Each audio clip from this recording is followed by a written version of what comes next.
Okay, good evening, everybody. This is a panel discussion and a series of small lectures connected to the exhibition Rainbow in the Dark, which was just opened yesterday at SALT Galata. The exhibition deals with the kind of post-secular perspective on contemporary art production. And today, with my colleagues, with Galit Eilat, Ayşe, Çavdar, and Köken, Ergun, we are going to discuss like different aspects linking the spiritual life and contemporary art. I am the one to start, which will start the presentation. Instead of we had a discussion how to deal with this very broad subject, how to embrace, how to face the theme of spirituality in art, which is immense.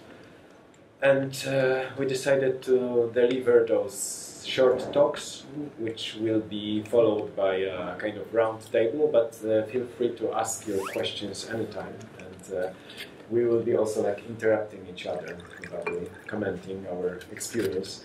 And instead of like maneuvering somewhere and diving into this murky water of spirituality in art, I decided to focus on one case, one particular exhibition, and which was I think one of like starting points for me when it comes to investigating those issues, which is the exhibition New National Art, which was curated with my colleague who is sitting with us tonight, which was organized by the Museum of Modern Art in Warsaw in 2012. So instead of kind of randomly touching upon different issues, I decided to like deliver like a paper with kind of solid kind of facts, examples of this unusual alliance between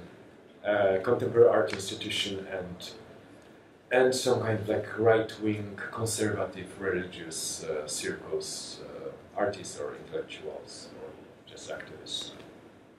So the exhibition, which was called New National Art and had a subtitle, quite a symptomatic subtitle, National Realism in 21st Century Poland, was organized as a response to the arguments raised by Artur Żmijewski, the curator of the 7th Biennial of Contemporary Art in Berlin.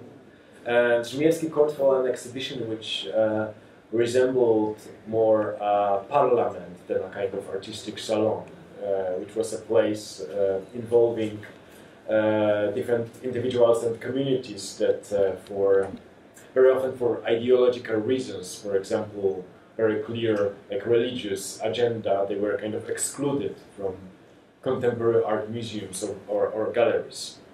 So Żmijewski was looking for this kind of polyphony of voices and mutually exclusive opinions, kind of utilizing the dynamics of a dispute and political conflict to create a kind of review of artistic practices which have like real impact on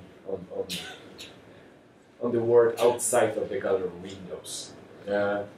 So the artist's special attention was given to objects of kind of unclear status through which various political demands are materializing. For instance, he was bringing to Berlin this so-called the largest key on the world, which was from the Aida refugee camp. So the exhibition in the Museum of Modern Art in Warsaw was a response to his curatorial outline for the biennial, but it was also included in the program of so-called solidarity actions organized by various European institutions for the duration of the Berlin biennial. When confronted with this task at the museum, we made an attempt to answer those questions if the art object might be a political object. what might happen if we try to operate like beyond the radar of our institutions, trying to cover those areas, those territories which are not covered by us, so to speak. And so when starting to work on the exhibition, we first of all asked ourselves whether new national art exists, or it's like kind of like a Frankenstein kind of label definition, which actually doesn't really exist, or it is a kind of ubiquitous style which is kind of permeating all the areas of the contemporary visual culture production.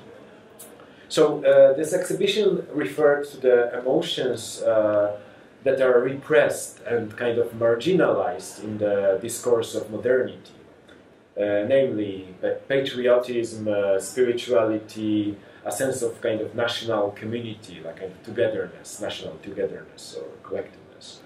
And so the artifacts in the exhibitions were created mostly outside of the official circuit of contemporary art, often through collective actions, collaboration, and direct engagement with changing the reality. What characterizes them is the political imperative of strengthening national identity, which generally remains in polar opposition to the left-wing avant-garde tradition. Thereby, through the exhibition, we ask questions about the nature of the Polish relationship with modernity and between tradition and modernity, as well as the status of the museum as a public national institution. By transforming the museum, against the protests of our museum colleagues, into a space of the presentation of a wide range of kind of national patriotic art, the exhibition, especially through the rich program of panel discussions, lectures, film screenings, try to overcome the split between two countries, two Polands, dominant in the contemporary Polish culture. We outlined the general area of the second circuit, so to speak, second circuit of the Polish culture, this kind of underground culture, you might even say, without disciplinary borders or constraints. So we presented, for example, comics, sculptures, hip-hop video clips, visual identities of different political parties. The background to the new national art project was, of course, a very lively and tense debate. So the reception in the media and among the audience, which like generally heavily criticized the project, it was accused of colonizing the alien territory, appropriating certain narratives, practices, or sacred objects, magical objects, foreign to the field of contemporary art or of avant-garde origin. One of the criticism was that it was a Trojan horse, which was strengthening the voice of conservative circles, which are typically hostile towards the practices in the field of contemporary visual culture. In this brief introduction to this exhibition, I would like to focus on a few objects, few magical objects which were displayed during this exhibition, during this show, related to the religion and spirituality, so you can see a kind of direct link between the show at SALT Galata and the exhibition at the Museum of Modern Art in Warsaw, organized 2 years ago. The first of those is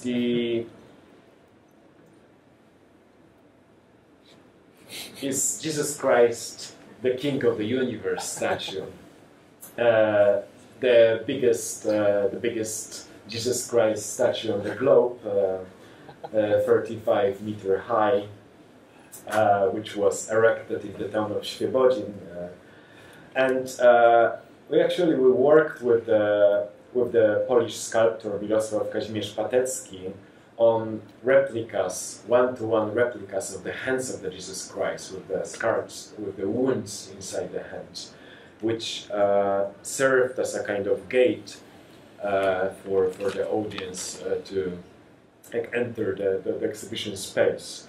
And the next object, which is related to the Jesus Christ statue, probably the most famous Polish contemporary sculpture, circulating in the media without any professional channels, namely like art institutions or art magazines who are describing the sculpture. The next object is a copy of an enormous scarf. You can see it here, in the colors of a speedway club called Falubas. It's a speedway club. The fans are using those colors. And the supporters of the team placed the scarf on the monument of Jesus Christ in Świebodzin, as you can see here, before the championship game in 2011. And measuring 40 meters long for wide and weighing about 50 kilos, the object became kind of like evidence in a property damage court case. In order to suspend the scarf, the door at the base of the monument was broken open. After the investigation was cancelled because of the failure to detect the perpetrators, the court decided to destroy the scarf, which caused protest from the Falubas fans. So it's a very performative strategy of, instead of manipulating, instead of photoshopping the image, knowing the impact of the sculpture, of this visual impact of the sculpture, they decided to somehow appropriate it. Using very performative strategies of the kind of Dada strategy of breaking into the sculpture, climbing 33 meters, hanging the photo, hanging the scarf, taking one photo, and then they were using it into promotional materials, as the image of the Jesus Christ is so positive, even to the speedway fans. The next object, quite crucial for us, is the flower carpet from Corpus Christi procession in Specimierz. The tradition of arranging flower carpets is quite long. It's almost like 200 years long. So the citizens of Specimierz, they are arranging those patterns, both abstract and geometric ornaments and figurative representations, created by piling flower petals, leaves, moss, bark, and twigs onto a sand base. The flower carpet, about 2 kilometers long, is composed jointly by the village inhabitants. Every family takes care of the section of the street bordering their property, but without knowing the neighbor's project in a given year. So it's a kind of acquisite corpse game. They have all of those, attached, like adjacent, creating this huge, beautiful ornaments, and which might be actually admired from a helicopter, because it's like a massive land art piece, you can say, which is done collectively. It's quite an effort. So it's really like reminded us of the practices of land artists from the 70s to do something ephemeral using organic materials, which disappears of a sudden. Like when the procession starts, they are destroying the carpet, so they can enjoy it only for a few hours. Sometimes they have to gather, collect those petals, flower petals, for many months. They are keeping them in a fridge. So. It's this aspect of participation, a kind of grassroots involvement, was crucial for us. That it's so highly regarded in the contemporary art circles. This grassroots initiative, this collectiveness, and engagement. But the missing element, why it wasn't accepted in the circle of contemporary art production, is that there's no artist well-known contemporary artist who is legitimizing it. Yeah? There were quite similar projects executed by Jeremy Deller, for example, at Tate Britain with the flower sellers, who were also arranging flower carpets in Tate, but there was a famous artist behind it. So for us it was important to deal also at the very institutional level with this blurred authorship, this collective, this desire, this need to. By the way, Paweł Althammer, who is who initiated his drawing congress just in the second room in this main hall at SALT Galata. He's also very keen on kind of smuggling those non-professional artists, just people representing different also opinions, views, to have a kind of visual art game inside the under the umbrella of an art institution, just using this situation. I don't want to carry too long, but this is, I think, maybe concluding. I just, of course, like the obvious theme for the exhibition was the Smolensk plane crash in 2010. Probably you remember Tupolev aircraft of the Polish Air Force crashed near the city of Smolensk in Russia, with 96 people on the board, including the Polish president Lech Kaczyński. And of course, it gave the shadow of the Smolensk crash, was quite present in the exhibition, because it's like triggered different activities like demonstrations, public protests. Up to now, they're meeting every month. The cross defenders, they're not so active. But there was I think it's what Galit is asking about the cross defender is quite an important aspect of the whole, and also very performative aspect of the mourning after the catastrophe, because people really reacted with shock and grief to the disaster, and they started to meet immediately. People started to arrange flowers and wreaths in front of the presidential palace. They were bringing candles, and the Polish scouts brought a wooden cross, which was installed in front of the presidential palace, and it created this kind of controversy in Poland, maybe regarding the question of separating the church from the state. Yeah, you had this religious symbol in front of the presidential palace, so that really polarized the conflict. So Polish Catholics wanted the cross to stay permanently on the spot in front of the palace, while the others, including the new president Komorowski, they wanted to move it to the local church. So we watched like a kind of ongoing performance with people defending the cross, singing, arranging those installations in front of the presidential palace. This is the cross, bringing the portraits of that president.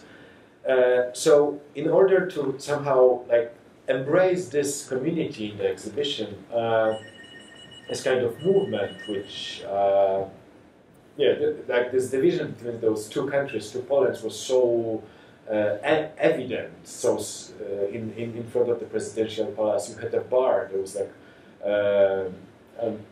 vodka bar on the other side of the street, which was very popular among those Warsaw hipsters, and they were trying to mimic those older people, trying to express their grief and anger, and it was a kind of performative game. Those young people were dressing up, for example, like mocking the crucifixion, bringing the wooden cross and dressing up as Jesus Christ. The others were installing kind of Thomas Hirschhorn's installation with cardboards and scotches, trying to build like a plane, like a wreck of a plane. So we decided to include a film by Eva Stankiewicz, a film director who became deeply committed to the political activities of the Polish right. So she was completely excluded from our circles, even though she was a very promising feature movie maker. So she produced a documentary film called The Cross, which depicts those crowds defending the cross and really giving the voice to the people. So we can observe in the film this dynamic of the conflict, the mutual reinforcing of the opinions and digging in their positions. It is plain to see how the battle over the cross, its presence and opposition to it, became ways of articulating very broad political demands. In the case of the cross opponents, it was a more secular state. In the case of the cross defendants, it is the recognition of the legitimacy of their presence in the public space. So, like both, I feel like both rights are quite obvious and like worth kind of defending. So there was quite a number of works produced by artists not really, absolutely not accepted in the circles of contemporary art institutions, such as Zbigniew Biało, the artist was kind of known in the 80s, and he painted this huge painting called the Smolensk. You can clearly see the explosion. Yeah, so it was a kind of conspiracy theory about the Russians who were like installing a bomb, on the board of the presidential plane. So it's like a really like a politically oriented, leaning painting, even though it's figurative and it's kind of out of proportion. So none of the institutions, of course, nobody was eager to show it in like museum context. So all in all, it ended in a church. So it was shown as almost like in a kind of sacred kind of like environment. And we decided to include the painting.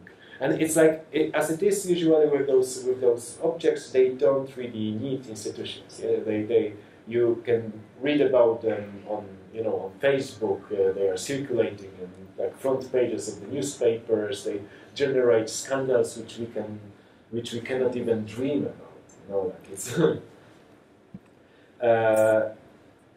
so there was also a competition for a monument commemorating the victims of the plane crash. So we included also a few models. And some of them are really, I would say, cutting edge. Yeah. Like that's really like this Jeff Koons kind of pop art humor, I would say also. Was this realized? Or is it just a model? It's a model, but it's like we ask the artist to make like a one-to-one thing. So it's like a gypsum cast which was produced for the exhibition. So like concluding, what was important of us also, in the exhibition was also a discussion about the role of magical objects, like things which really change the reality, and what might be the relationship between contemporary art institutions, relationship between the spaces of the sacred, the media, the museum, and the art museum and the ethnographic museum. So our intention was primarily to stimulate the reflection on the properties of the object displayed in the museum, the aura, for example. And nobody discusses longer, especially in the context of the institutional critique. If we can talk about the objects which are, put on a dissection table, they are mute, they don't speak to us any longer, they don't like trigger any kind of political attitudes. The last object which I wanted to show is because it's like the most ambiguous and for me intriguing object in the show was the tomb of the Lord. There is a tradition in Poland, in the Polish churches, I guess not only in Poland, but this is quite common in Poland, to build those kind of graves for Jesus Christ for the Easter period. So this is this kind of Middle Age, the tradition of deposition, of putting the body of the dead Christ in the grave. So just like in the Middle Ages, it was quite common to bury the wooden crucifix with the body of the Christ in the soil and put it, take it and excavate it afterwards, like reenacting the resurrection. So this tradition of making tombs of the Lord in the Polish churches is quite present. But after the political transformation, like mainly in the 90s, they became kind of political kind of manifestations. They became like really installations commenting the current political. For example, I think this issue will be touched upon later. The abortion law in Poland. So the Roman Catholic Church is trying to impose like changes in the legal system. So those installations where you had like skulls and embryos on gallows, like those kind of surreal, three-dimensional exhibitions with the dead body of the Christ. Slogans commenting like very recent political events, political affairs, criticizing different politicians, and so this tomb is quite special. I think it's a very beautiful object for many reasons. Like the authorship of the object is unclear. It was a collective work executed by the people from the local parish, from the local church. They did it together. And we reconstructed the tomb according to a very kind of weak evidence material. So we had a few photos taken on mobiles. There was like some bad resolution images which we found and circulating in the internet. But there was no much, like it had to be also like kind of reconstructed from memories. And the thing is that I think this shape might look super unfamiliar to you, but it's like a geometric shape of the kind of Poland, which is divided. It has a crack inside. It's like filled with soil, and it has a Rodło sign inside. The Rodło sign it was Rodło, which is a combination. Even the name, it's a combination of Godło and Rodzina, the family, and the Godło is like the heraldic badge. So we have something which was used in the 30s, in the Nazi period in Germany by the Polish minority. They wanted to find a symbol which would be so strong as a swastika. So you can see this S kind of shape, which is a simplified shape of the Vistula River, the main river going through Poland, with Krakow with the second, actually, historically speaking, second capital of Poland, as this kind of sticking out, protruding shape. So this shape was used in the Nazi period, but then after the war it was appropriated by the conservative, by the right wing, and now it's very often used by Polish skinheads, for example. It looks like a swastika. So, but it was always like kind of epitomizing the oppression of the Poles, yeah, like being oppressed by the Russians, by the Germans, like being divided, being torn apart. So I think I found it quite fascinating to use the Rodło sign as a kind of division. It's like this tomb was constructed after the plane crash in Smolensk. So you have this division between two countries, epitomized by the crack in the earth, but in the end of this mourning process, when the resurrection is kind of celebrated in the Polish churches, a wooden cross with the body of the Christ was put on this crack as a bridge.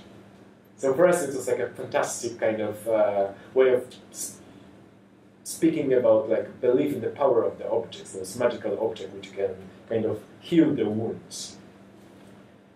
I would give the floor to Galit, because it's already too long. So if you have like any like immediate kind of reactions or questions or doubts, I'm happy to face them. Maybe now? Yeah, just to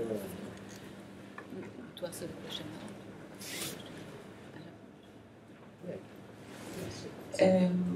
Before I start, Sebastian, I would like to ask you something. From when you start to work on the project and you approach the artist,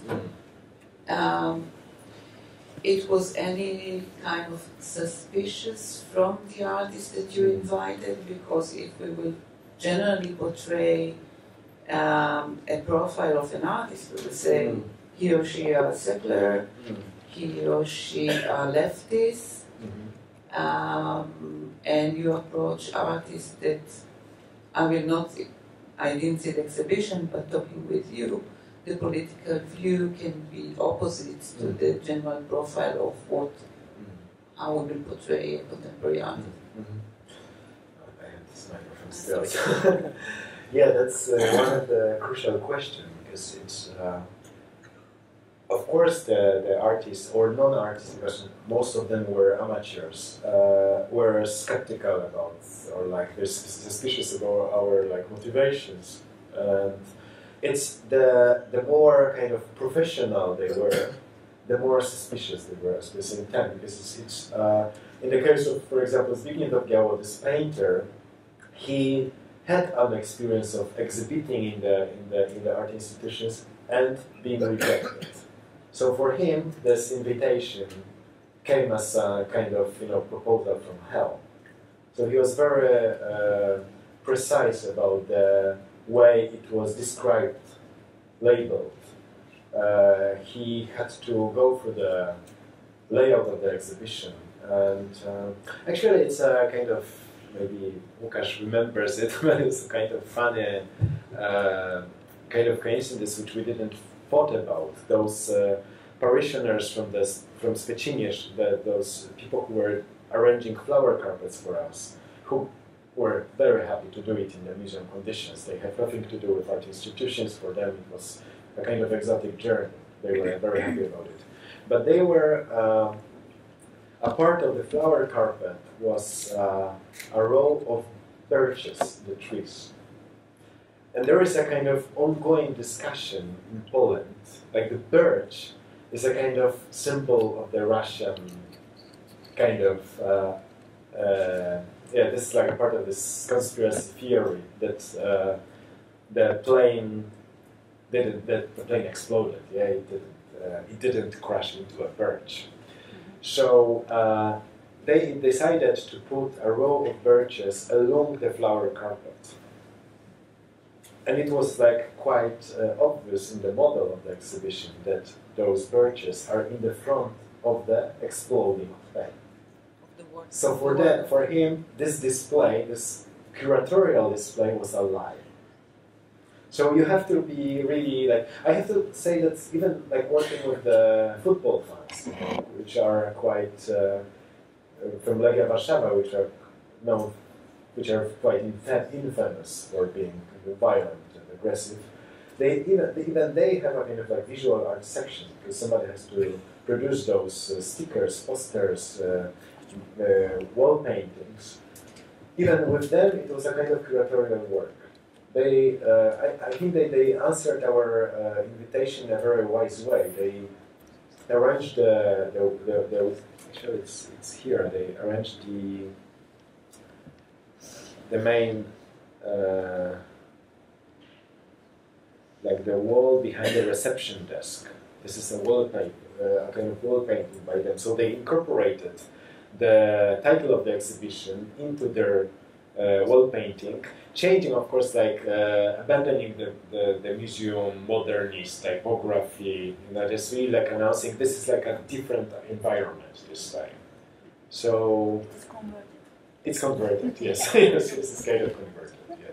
So of course we have to, which is the other side of the same process. We have to face our own demons, our own fears, like to forget about our fears.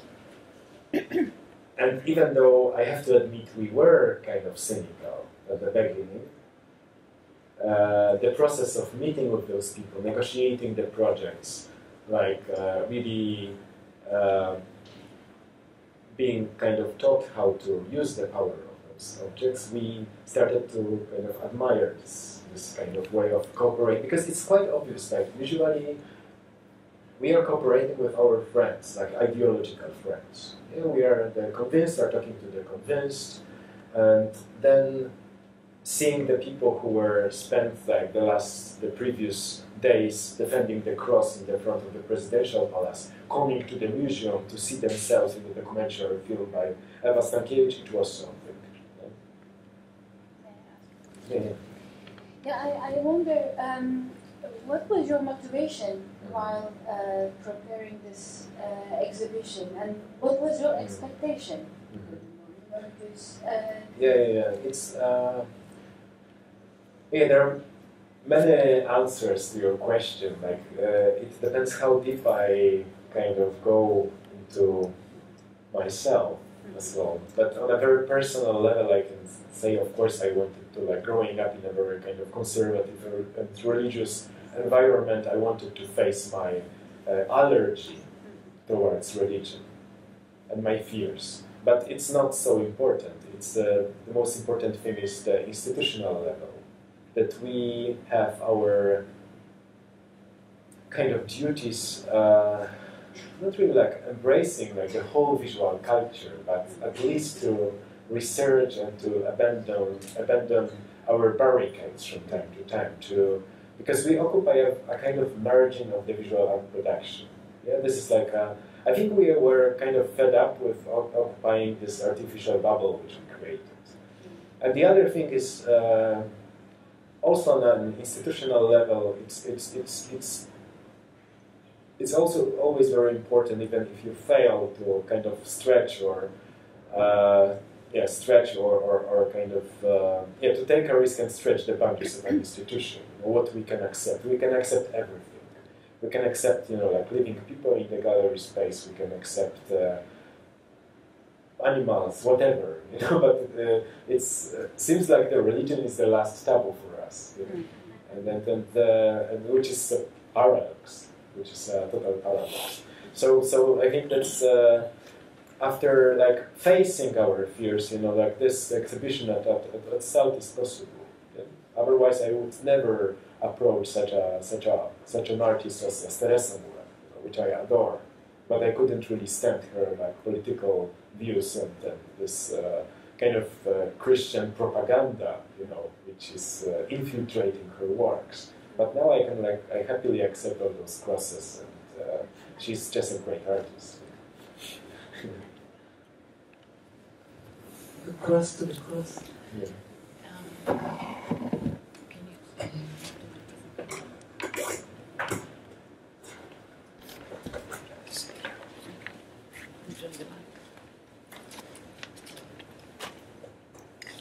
It's just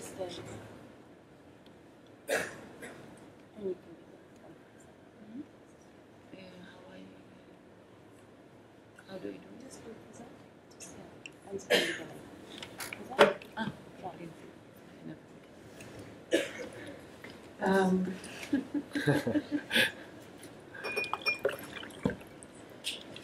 I would like to talk a bit about this exhibition and other experience.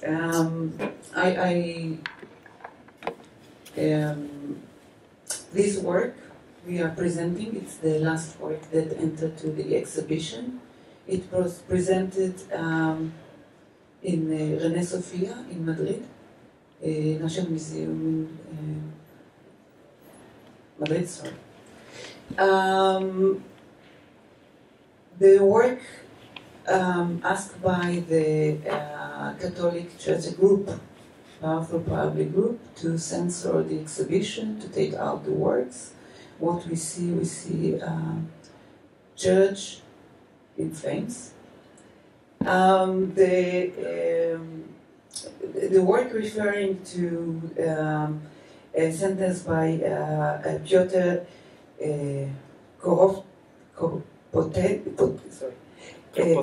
Kropotkin, thank you. Attribute to the only church that illuminates, it's the one that burns.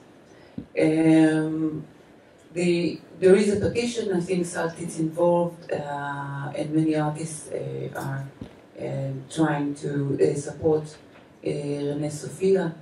The group that created this work, it's Mohandes Publico, it's a group from Argentina. They created this work not now, in 2005, and usually they're working around feminine issues. and one of them is against the law against abortion, which is, Sebastian talked about Poland, but most of the Catholic countries, there is a law. The law is shifted, interpreted in different way. In some places it's forbidden. So the public health system not providing abortion as a service, so you need to find it outside of the health system, which is create many problems to many women, young women, old women. They need to find a way. It's create also differences between classes. The one that can afford a clinica for abortion and the one that can't afford it and need to go to something that sometimes they suffer for the rest of their life. So it's not just referring to the women body and controlling the women bodies, but it's also related to a class struggle, the one that can control or own the body and the one that can't own and control the bodies. We are showing this work here as a homage to two things. One, to the struggle of René Sofia against the Catholic Church, and the fight of Mohandas Publico for the rights to the women to own their own body. I'm showing this work. We show work which is similar in the message, produced differently in São Paulo Biennial. It's a work by Mohandas Grandes, a group from Bolivia. What you see here is the day of the opening, and there is a march of women, around 50 women, maybe a bit more, carrying outside this, I don't know if you can see the two legs and the uterus in the middle, and they're carrying it outside to the park near the Biennial building. And not each one of them, but women called before to come and to give a testimony about abortion. In this situation, no camera were allowed, no video were allowed, so women from different ages, different classes talk about their experience with abortion. The documentation of the testimonies was heard later on in the Biennial, in the space of abort. This is the name of the work. So people could enter without seeing who gave the testimony and to listen to the experience. During the recording, the performance, a group arrived from the Catholic Church, and they came with a video camera. We didn't know who are those people, two young boys. They came with a video camera. Immediately, many people jump on them. You're not allowed to take any images. It's a moment that we keep without any, televise it. And we didn't know who they are. We knew it later on. This group approached the Biennial and asked to take out this work and some other works that hurting the norms of the Catholic family. The way that the Biennial dealt with it, I see that it's not really readable. It's an announce that the work it's quite funny. There is no nudity in the work. There is nothing which is violent in the work. But people advised that not to listen or enter. In this case, it's to listen and enter to the work below the age of 18. So girls under the age of 18 can get pregnant, but they can't listen to other testimonies of women in relation to abortion. Of course, it's the law in Brazil, like many others, the law of censorship or how to the age rate. It's related usually to cinema. I don't think in the art there is anywhere really a age rate. It's usually from a cinema, from how to censor or what is allowed or not allowed to show. And what you can see here, it's a political decision. It's not a religious decision. It's a political decision to censor a work because there is no anything that confront young people and can hurt their feeling or confronting with something that they don't know. I'm showing this question. Yes. What do we see on the monitors? There are two monitors. We see the documentation of the performance. So you can see the faces. You can see the different faces, but you can't recognize the face. There is only one monitor, and this is a documentation of performance from Bolivia, and you don't have the documentation of this in Bolivia. I think they use a video camera. Here they decided not to use, also because to protect the women that talk about their own abortion, since it's against the law. And the biennial decided to put it. Not because, again, I'll try to make it more clear, because abortion is against the law, the biennial can't promote abortion. So it's a political decision. This is the group. They did a demonstration not far away from the biennial, against the biennial, and I'm not talking about all the works. I want to talk about the exhibition here, but it was a protest. There are many videos that they produce with the commentation of the artworks, including Mohandas Grandes. And now they send inquiry to the police. We as a curator had to write why those artworks, this one and others, are in the exhibition, and the defense that we wrote for the artworks going to a judge to judge if the work be censorized or not, if they can be shown to the public. Another work, before we start the exhibition, the process of censorship starts before. The Evangelist Universal Church heard that we're going to show Inferno, that's going to show here in the cinema.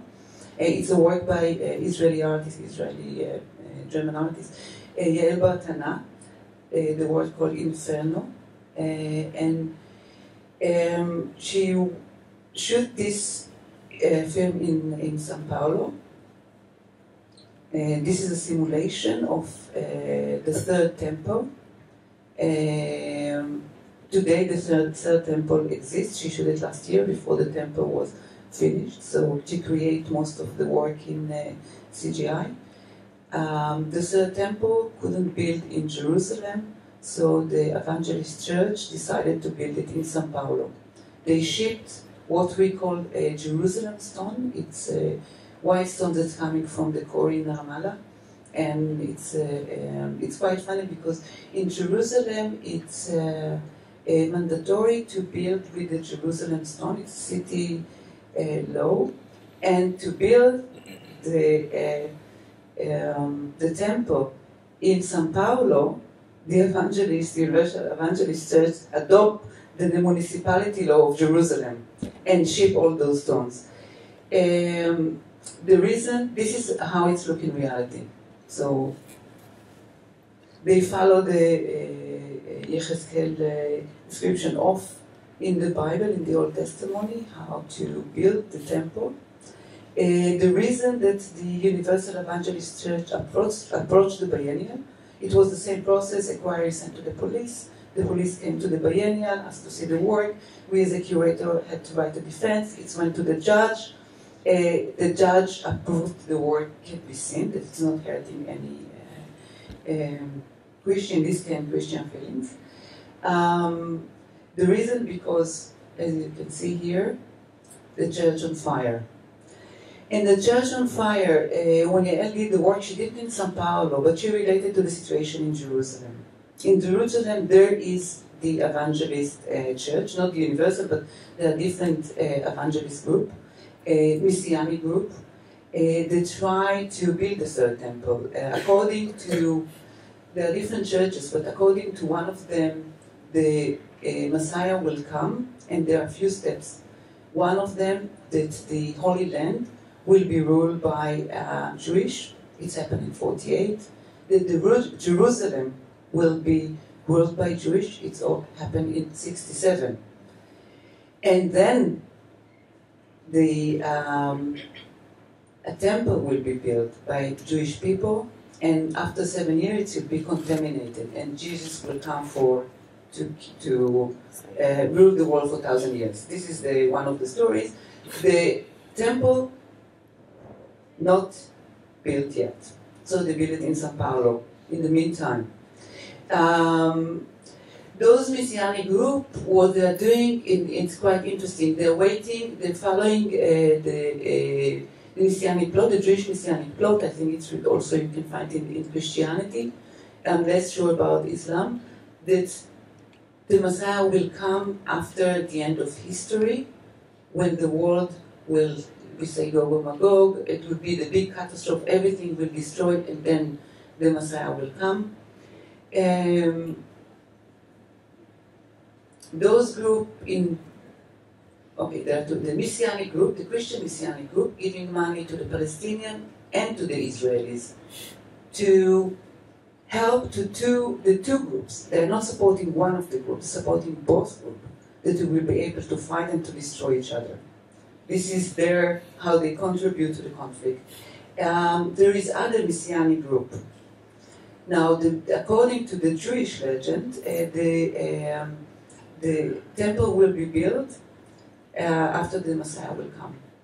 Now, there are two Messianic groups in it. Okay, just a second. I showed it in the opening of the temple. You can see that the priest looked like a rabbi. He is with a kippah, with a talit. I will not enter why, but for the evangelist church, as I said, the Jewish are they are the origin of all the monotheistic religions, so they have a special place, but they believe that one day they will convert. So there are two Messianic groups in Israel, not Christian, Jewish Messianic movement. One of them is Zionist Messianism, I will call them, a group that believe that to bring the Messiah, they need to rule all Israel and to build the temple now.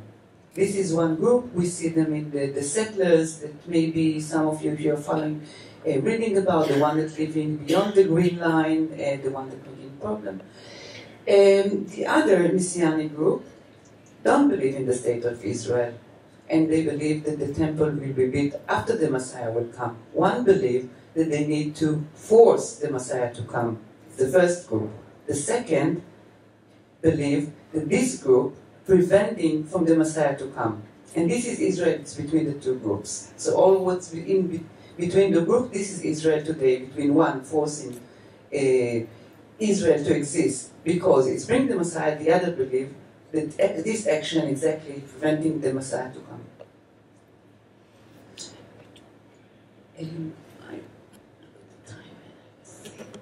I will say something about Brazil, one of the work, Simone, it's a story about a man that turned to a woman, that turned to a priest. We have a work that she finished a few years ago. Today she followed Simone, that turned again to a woman and to condomble, which is religious that related to the Afro-Brazilian that interfere in the Catholic Church. So I very much recommend it because I think the transformation question of gender is appearing in the exhibition, but very nicely in this work by the overlapping. And there is something very interesting in most of the work here. We dealing with the monotheistic religious in relation.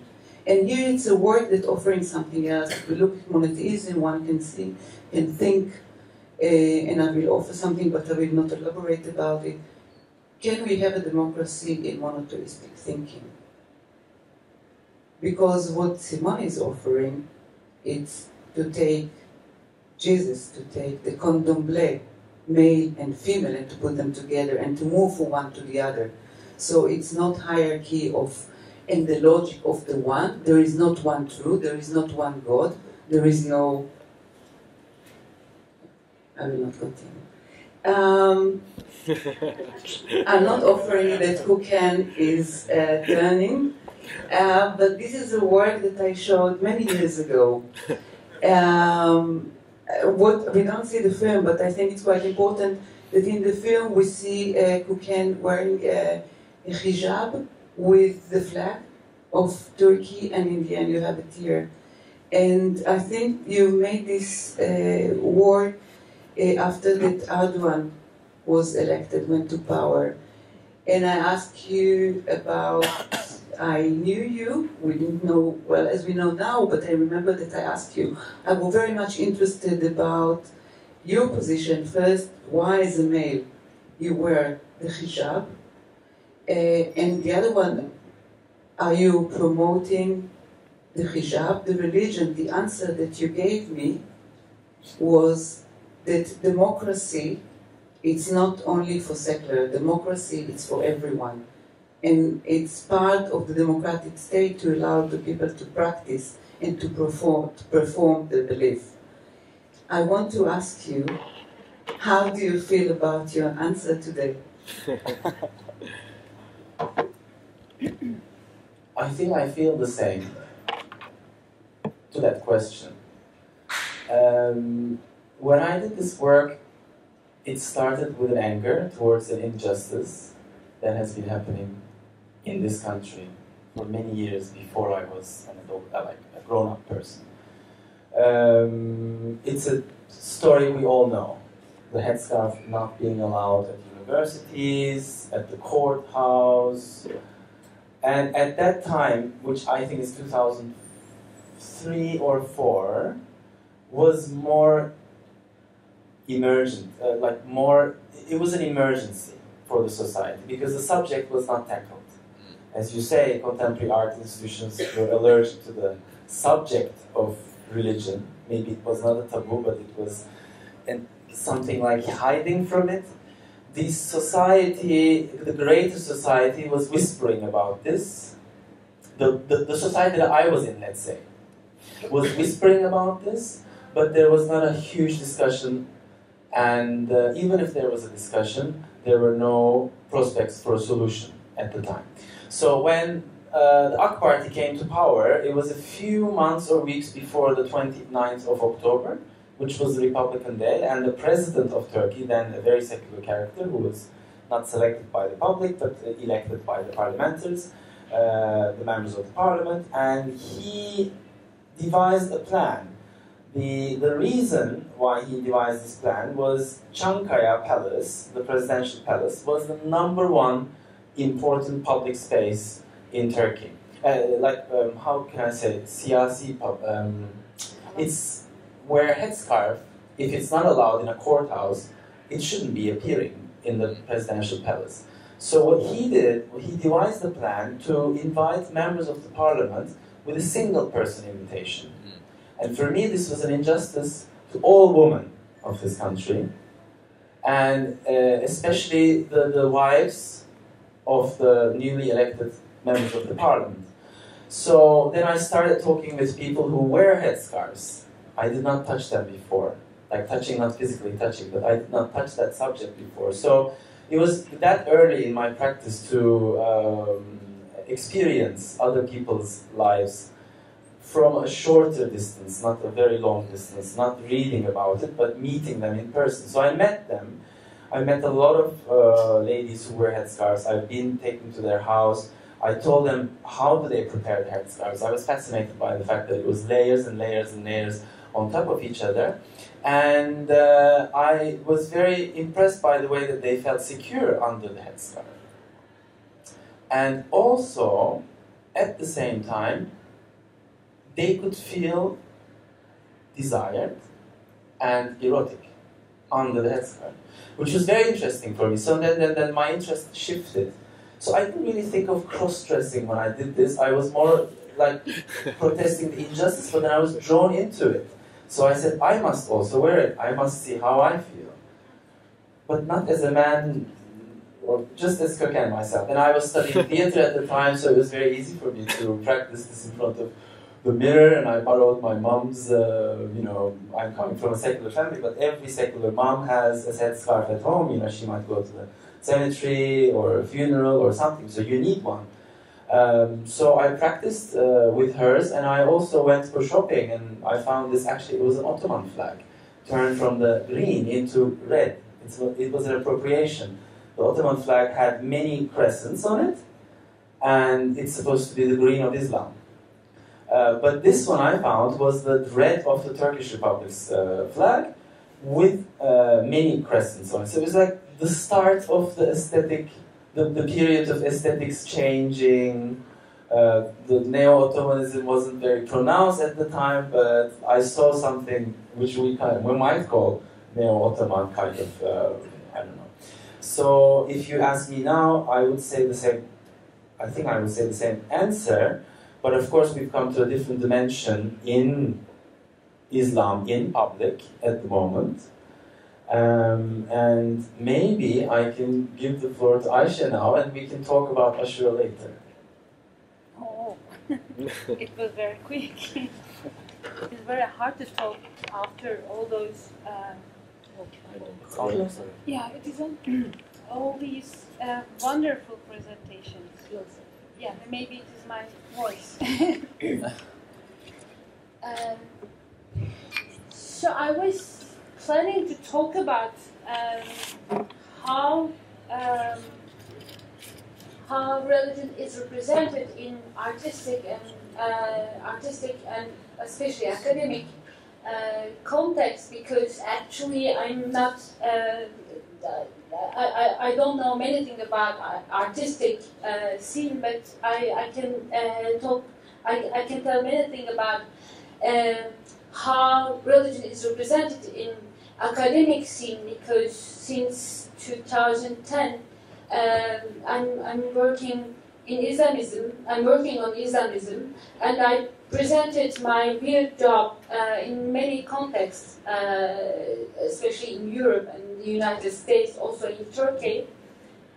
And I was surprised by something, whenever we talk as academicians or artists, whenever we talk about religion, we laugh a lot.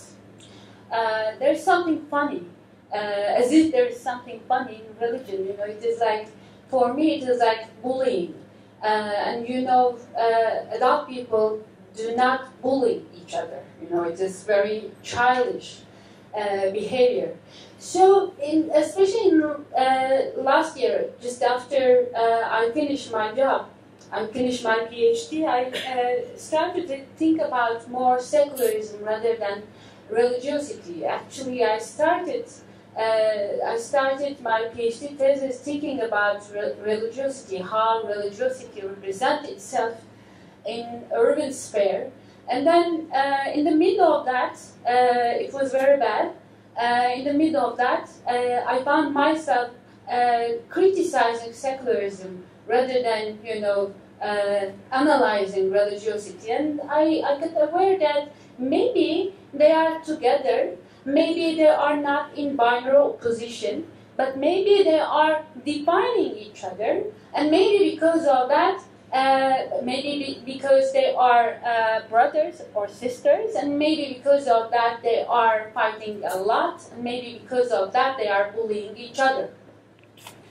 The thing is, why it is critical. Why it is important, why we have to discuss secularism's attitude towards religion is that secularism has the name, has the power of naming, has the power of definition. This is common in all the religions.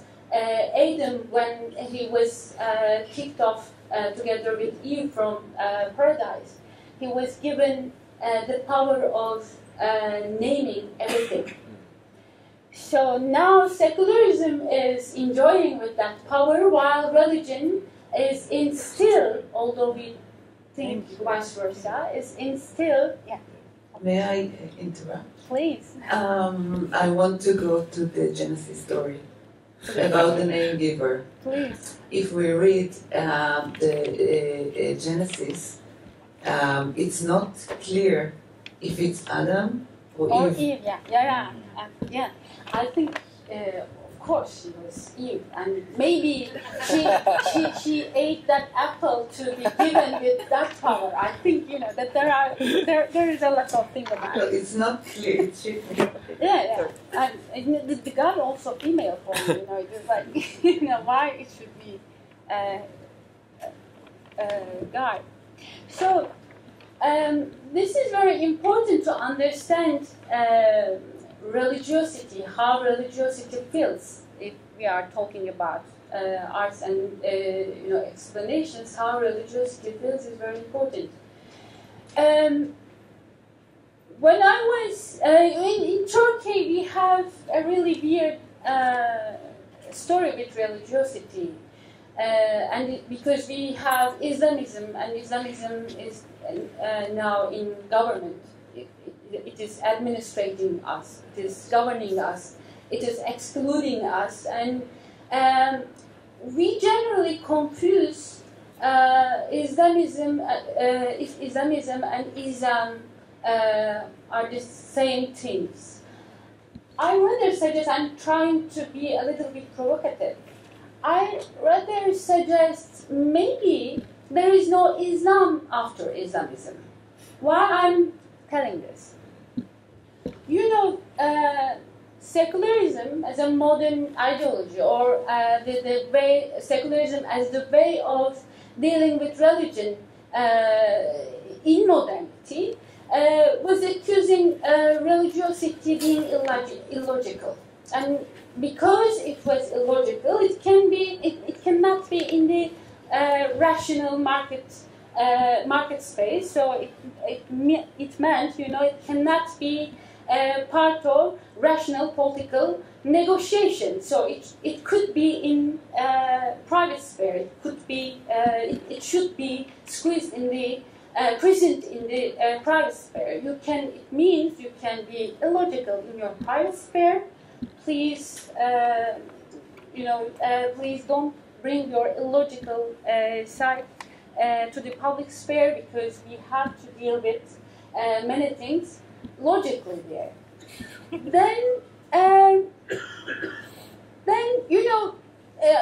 I know I'm a little bit confusing now.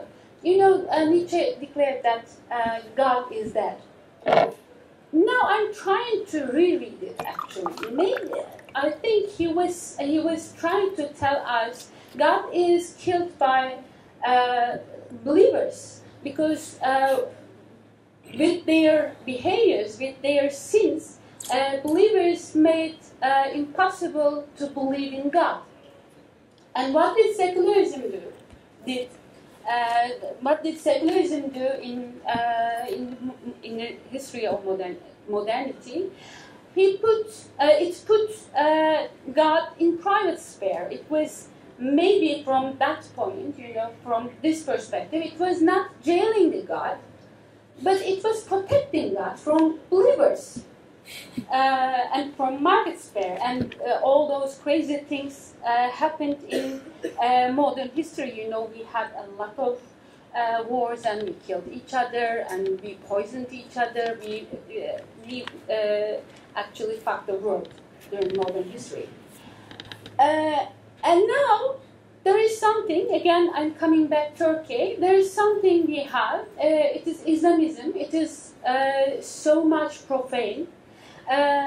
It is redefining Islam through its political power. First in 1990s, actually the history of Islam is very old, but I will start from 1990s. First, Islamism appeared as a sort of criticism of capitalism, but at the same time, in parallel to that criticism, Islamism was producing a sort of capitalism, and it was like moral capitalism, because Islamism was against not all of the sins of capitalism, but most of them it was against. Then it appropriated capitalism together with market sphere, actually. It appropriated market sphere thanks to the failure of Turkish economy in 2001.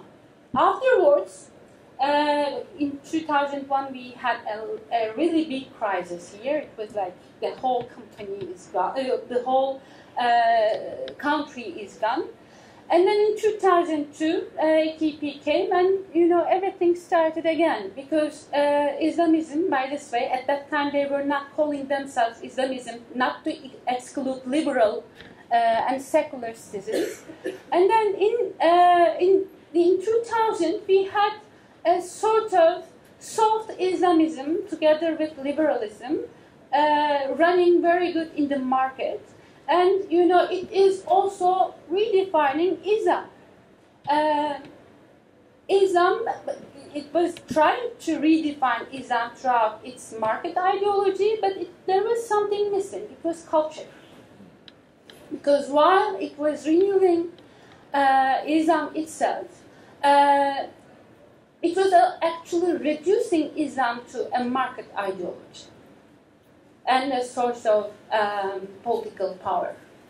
Then now we have, since 2011, we have a new sort of Islamism, have very big ambitions about the future of Islam and actually whole the world. If we ask Tayyip Erdogan, I'm sure he believes in that he can rule all the world, without any hesitation.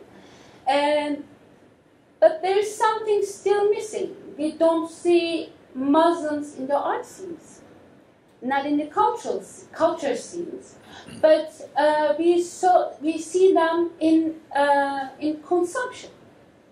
They represent themselves through consumption. At the same time, I should say. The art scene, the cultural scene, also excluding them still, it has, for example, we are not talking in Turkish today, and we are excluding those religious people, don't know English, so, we still follow this weird tradition. But again, they are not only excluded from these scenes, they're also excluding these scenes. So we have a sort of mutual, reciprocal exclusion between secularism and religiosity. And how they are represented I will tell last story and I will finish here. There is a supermarket chain. Its name is Çağrı. Do you know Çağrı? The name of the film, a Hollywood film, The Message, acted Anthony Quinn, yeah. It tells the story of Islam, how everything started. The owner of the supermarket chain is the former mayor of Üsküdar Belediyesi, Üsküdar Municipality. And the slogan of this market chain is endless happiness of shopping. Happiness of endless shopping. Sınırsız alışveriş mutluluğu. So I was making my field work in Başakşehir, and in Başakşehir there are many Çağrı markets. So people go there as a form of praying. It is like, it is like against everything religiosity, traditional religiosity tells. Don't consume, don't waste, don't be arrogant, don't show your wealth, be not be how to say,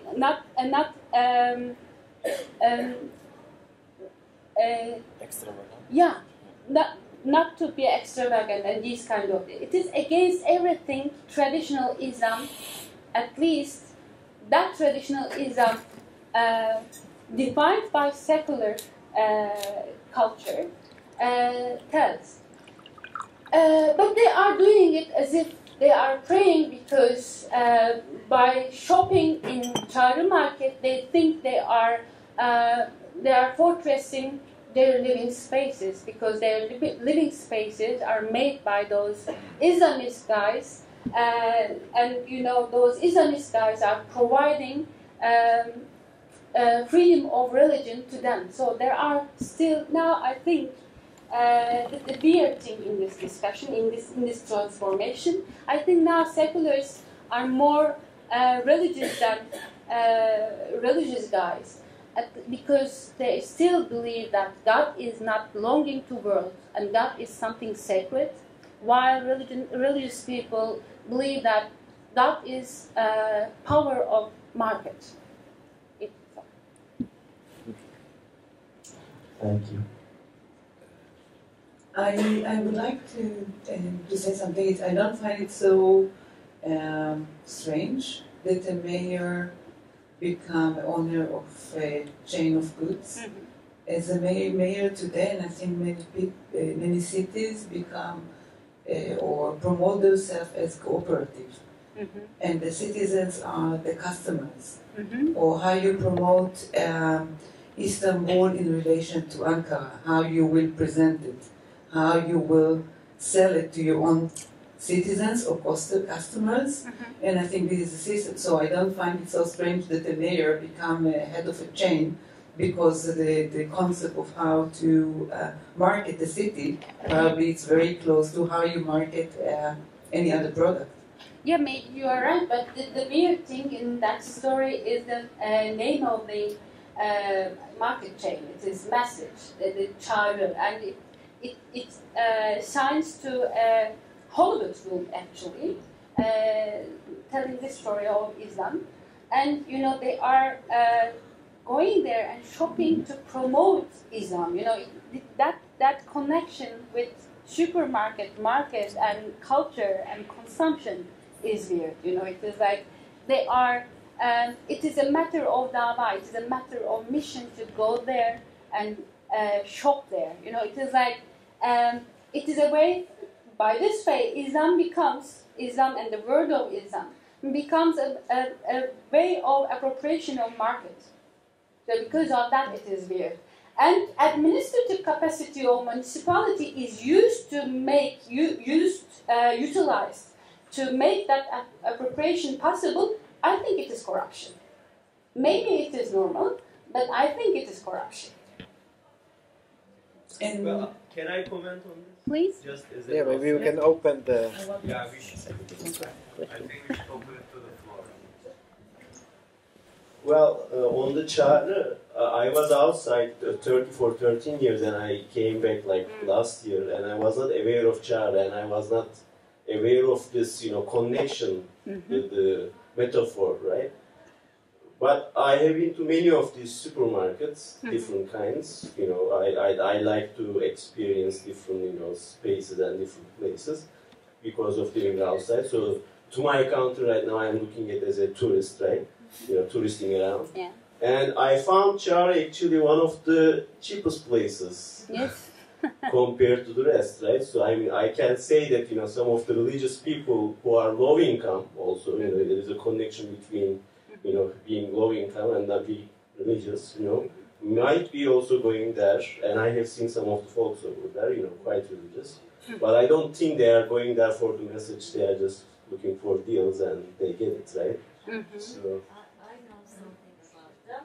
I know that there are some religious people who believe that they can only get real halal meat in these supermarkets. So there's their actually they're presenting themselves as a market of that sort.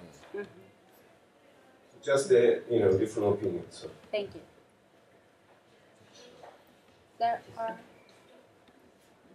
But you want to tell something? No, it also. But what you're talking about, the halal, it's also very common in Israel about the kosher. Yes, which supermarket will you go? Which one, the Ashkenazi or the Mizrahi? What kind of kosher habits and how you promote it? So it's very much linked to the market around it. But thinking about the market, and then I will ask the question. You said that we will not see here believers or But then I say if it's related to market, so why they are not here? We are in the place of the market, if not just this place that we are. But if we talk about art, we talk today about replacing between the symbolic and the market value. They try, but you know, there is something weird about it, because art space is taken by seculars now, you know, because art space is something very international, and international art market is secular market. Instead of, it is a secular market. I really have no idea where you get that project, or how you're making that projection.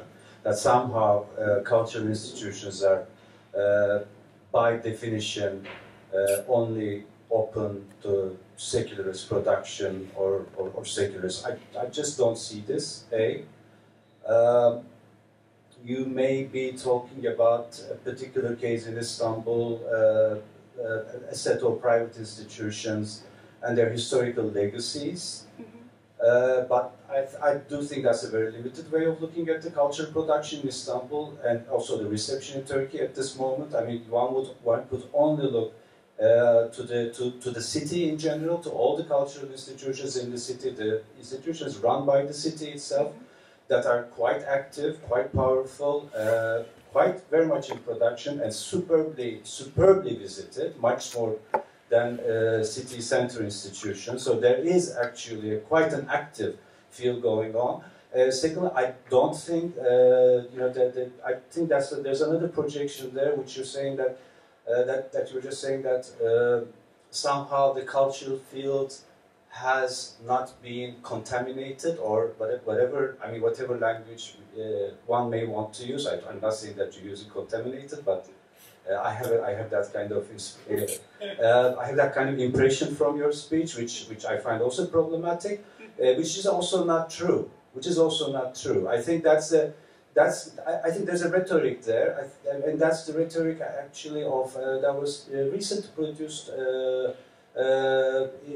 From the end of 2011 onwards, after the last election, started with the General Secretary Mustafa İsen and the whole thing about the conservative art argument, which predicts that somehow the cultural field in Turkey has been writers, artists, filmmakers have been ruled by, it has been kind of determined and ruled by leftists and ultra-seculars, etc., etc. Yeah. But I will say this again and again and again until I hope somebody will kind of look at this from a different historical perspective, because leftists and Democrats have never ruled the cultural field in Turkey in the last 60 years or so. They were only executed, burned, thrown out of their jobs, etc., etc. And there may have been some kind of symbolic empowerment somewhere there, maybe between the two wars during the gloomy days of the early days of the formation of the Republic. There has never been a leftist cultural ministry. No leftist or Democrat, whatever you may call secular culture production, has ever been supported by the government in the history of the Turkish Republic since 1960.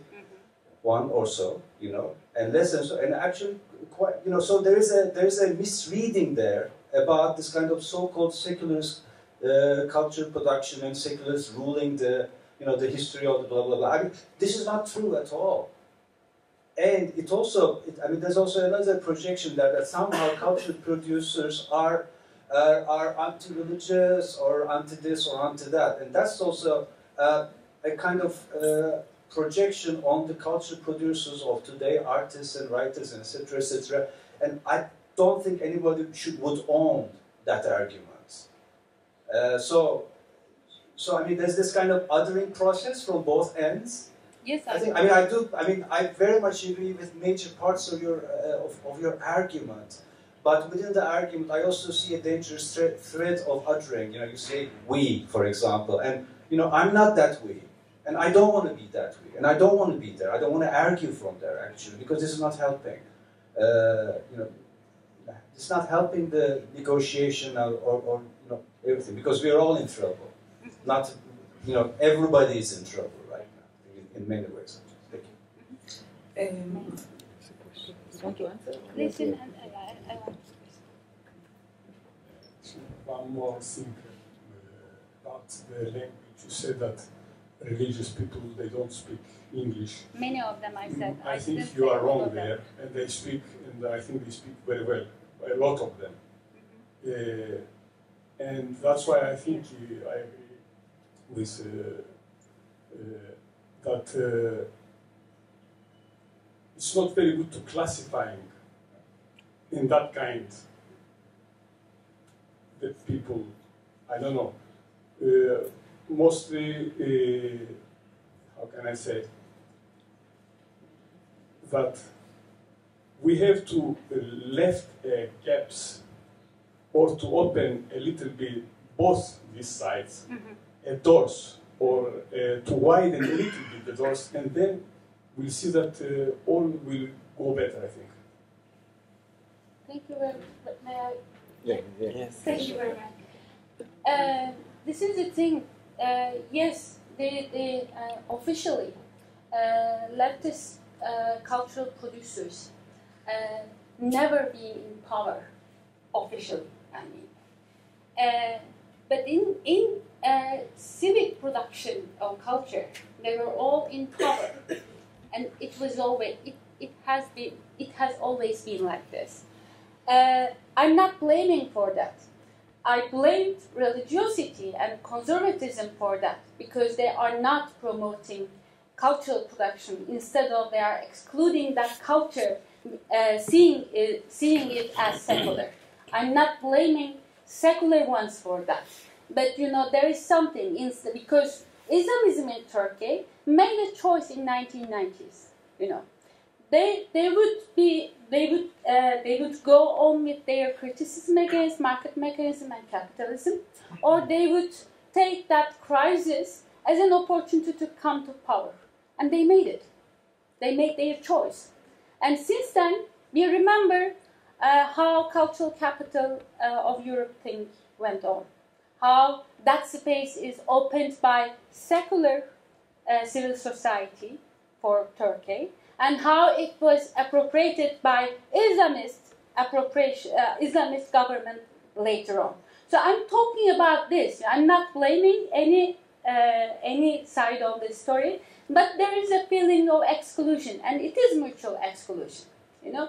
Now the thing is, although they are publishing a lot, for example, in books, although they are making a lot of art, we don't name them as art. I want you to remember the Istanbul Triennale. Do you remember?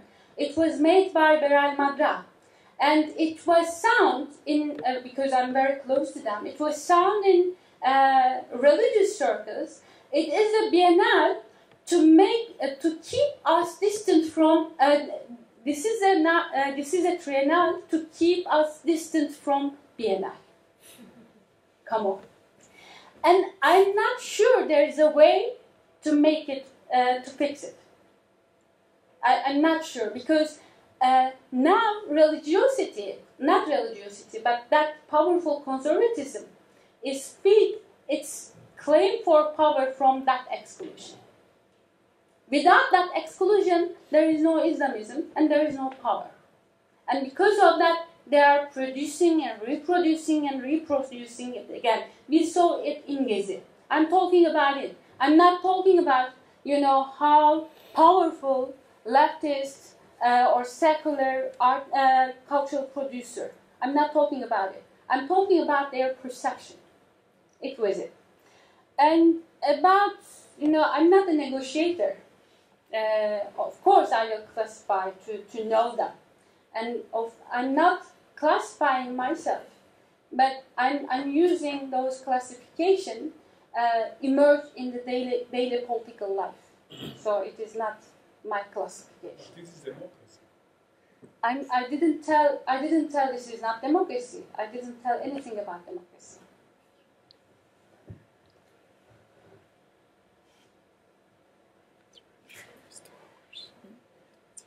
Shall we release you? Shall we release you, or there are more questions? Release ourselves.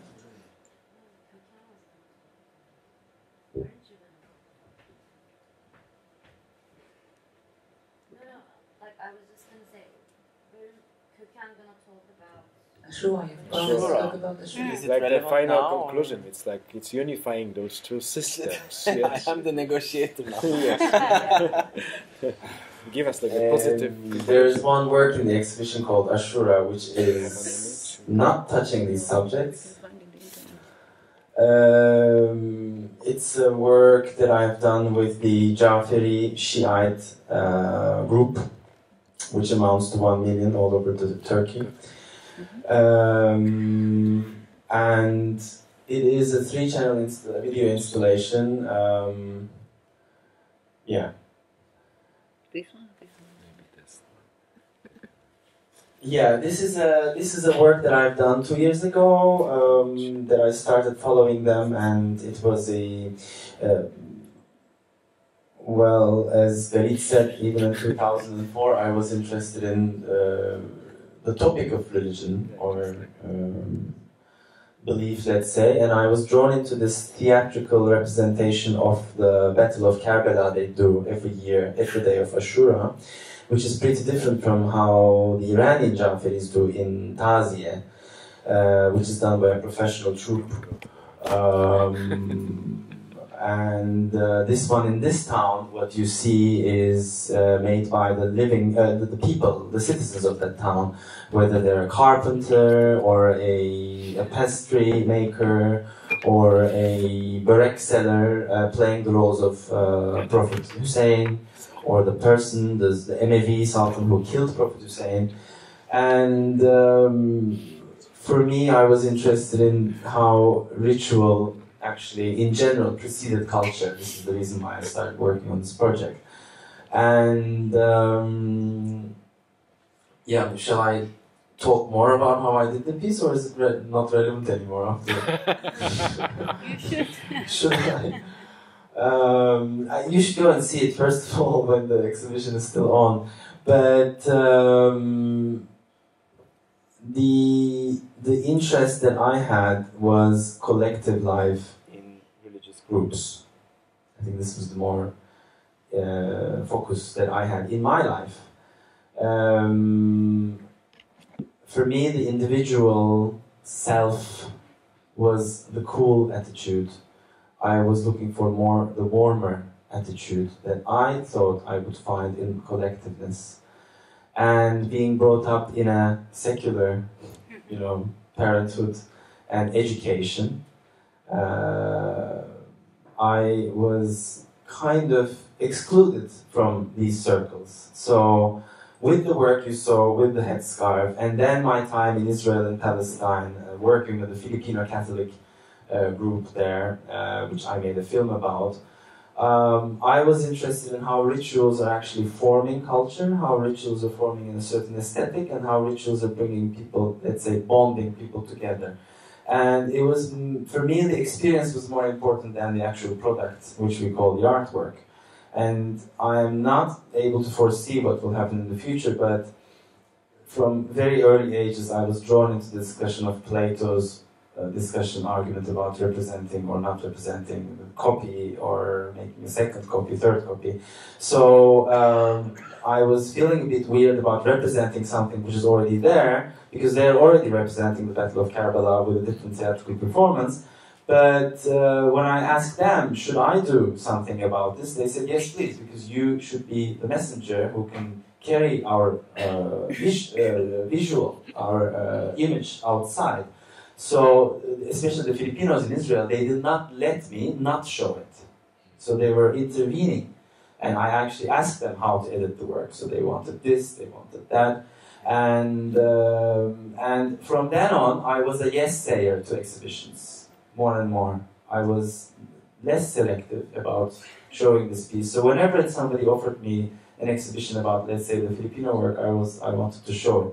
So I think I was more intrigued by the relationship between me and the experience I had quite on an emotional level with them. And here also in Ashura yesterday, the Jaferi community came in small numbers, but they came yesterday, and they have this ritual of weeping, which you see in the work, and they came and they wept while seeing a copy of the actual performance of weeping. which they were on the screen. So they see themselves weeping, and they cannot stop weeping. That's why I made the joke, you know, that as soon as somebody arrived from the neighborhood, I said, Ergun, please don't start crying right now. Save it for later. Anyway, so, yeah, any questions after this? I want Or to additions? ask a question. How did you deal with that religious experience as an artist? You know, because it is not only a question about representation, but it's also a question about experience. You know, how did you conceptualize that? I mean, I didn't feel alien at all. I was very comfortable to be with them. Back in my head, always there was this word which somebody I admire, a philosopher, early Muslim philosopher, Ibn al-Arabi, which is from Andalusia, and there is something that he said I admired always, that he said the others believed each in one thing, and I believed in the collective. All of these things, I believe in the collection of all these things. And it was the same ease that I felt when I was going to the church in Tel Aviv with a Catholic group of people on the day of Shabbat. And I felt the same ease when I was practicing with Shia Jafaris in a mosque while tea has been served with us, to us, and they were actually, contrary to general belief about visual representation in Islam, they were, in Shia religion, they represent visuals. So you have a person acting open face, Prophet Hussein, and we see his head being cut off with fake blood. So it was no longer religion for me, but the moment I entered the rehearsal space, which is actually a mosque, that's why I put the carpet there, I didn't think about spirituality that much. It was like life. But your argument is, it's more interesting if religion is part of life, instead of being excluded from it, which you think that secularism has given a benefit to religion. But I still think there is a possibility. I mean, I know you're very angry with Islamists, but I think they also hijacked. And coming to your question, will my answer be different now? I'm sorry, but it's not different now about the headscarf because this government has not done much about the headscarf. So there's no difference since 2001 or 2 or 3. Sorry? It is tagged more. Yes, I mean, it is more dangerous for the headscarf female persona to be in public with a headscarf, working behind the cashier. They attract hate from people. And the reason why this happened is this kutuplaşma, what's that in English? Polarization that this government has done, which they promised not to do. But I think they were contaminated, using that word, poisoned by their own power. And there is a very beautiful saying in a film by Al Pacino when he's dealing drugs, and his girlfriend is Michelle Pfeiffer, and she comes and she sees Al Pacino sniffing cocaine, which he's selling. I mean, he has loads of cocaine in the background, and he's sniffing. And Michelle Pfeiffer says, his name says, "Honey, you can't get high on your own stuff."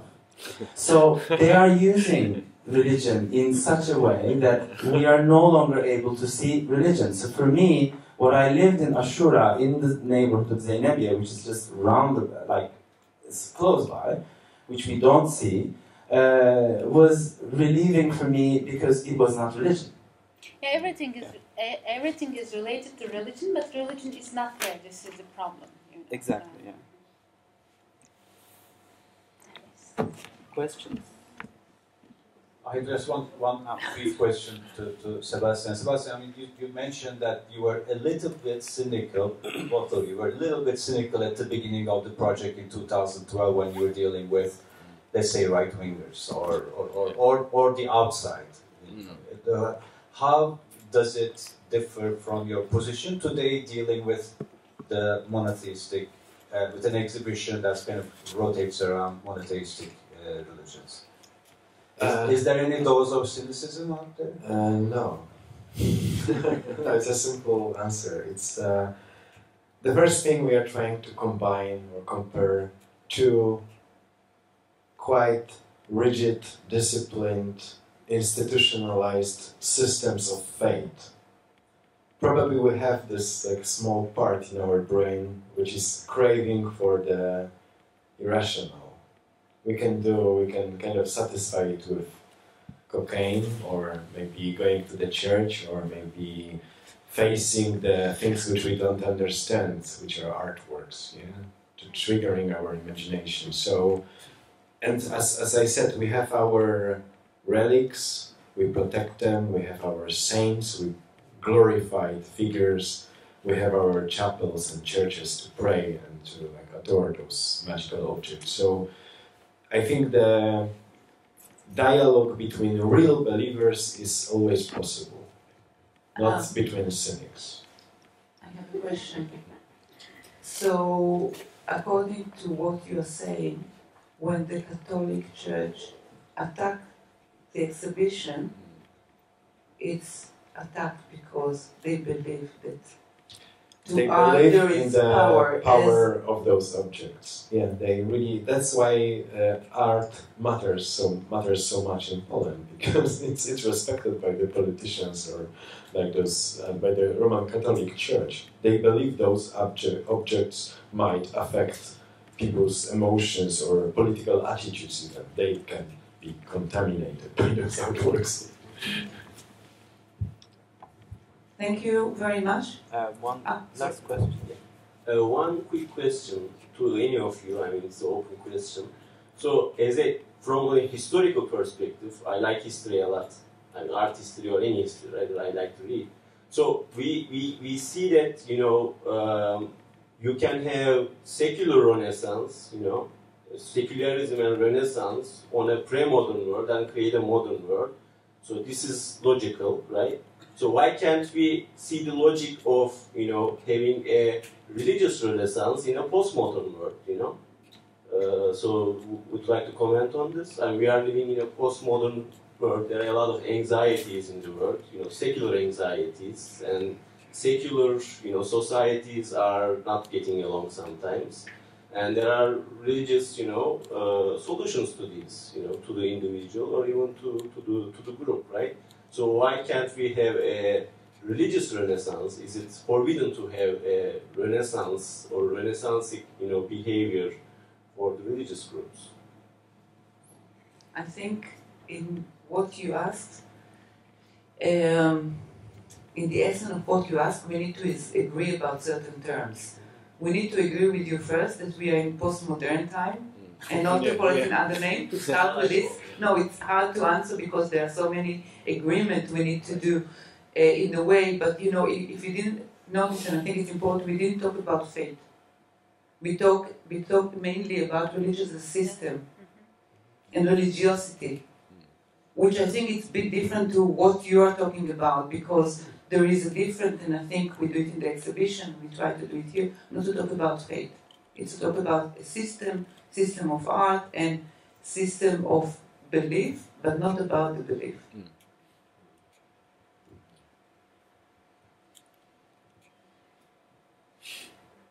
I hope it was an answer. Yes.